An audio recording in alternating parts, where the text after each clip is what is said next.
next Monday. All right, Tom, thank you. Well, you know, you hear warnings all the time about when the temperature drops, don't forget your pets. That's right, but what about birds that you enjoy feeding and watching outdoors and out of your window? Assistant Manager, Wild Birds Unlimited, Allen Kingsland, is here to answer some of those questions. Good to see you, Alan. It's good to see you. Folks. I think the thing we were most fascinated by was the heated bird bath. Can we use that this time? How soft are birds getting that they got to have a heated bird bath? Birds are incredibly tough, to tell you, first of all. Right. All right? Hardy. Much tougher than we are.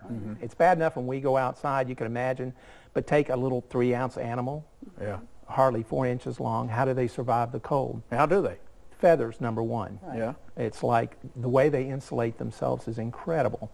And they can puff their feathers out, and it's like putting on a second coat. 'Cause not So all they of can them survive fly the south. cold pretty much, but there are things we can do to help them. Right. The 3 things birds need in the winter are food, a shelter, a place to get warm out of the cold, as well as water. Yeah, so this keeps it from getting frozen so they can get to it, right? Absolutely. Yeah. It's thermostatically controlled.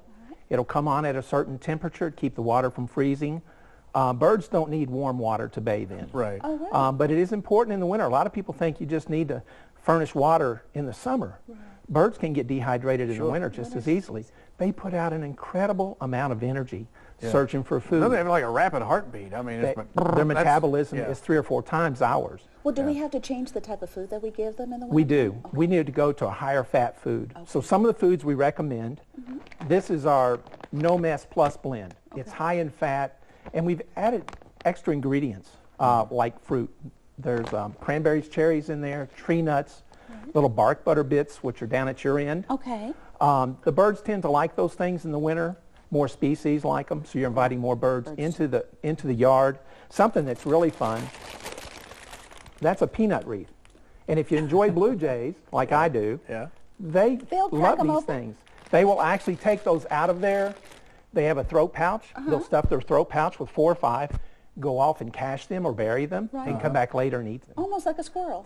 They're fun to watch. And is that squirrel proof too? It seems like that. It's not. They It's will not. share it They'll as Yeah, well. they'll share there. Well, that's good Daggone too. 'Cause squirrels. Now, what about some of these little birdhouses that you have here too? Well, right here in the front, these little things that you're seeing right here, Right. they're kind of neat. We talked about shelter. Yeah. Well, the little guys at night really need a place to get in out of the wind. Right. Yeah. So at night after the sun goes down, these are roosting pockets. Little And they're tiki made hut. out of natural fibers, love even it. coconut. Okay. We sell a variety of these at Wild Birds Unlimited. Right. But they will actually go in there to And get it'll out of keep the them wind at warm? night.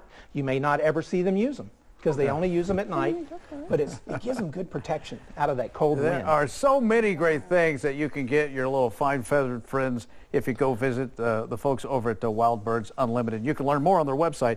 It's lexingtonky.wbu.com. Alan, thank you, sir, for coming in. Very We welcome. appreciate it. Thanks so much. We're going to take a quick break and be back with our pet of the day. Value City Furniture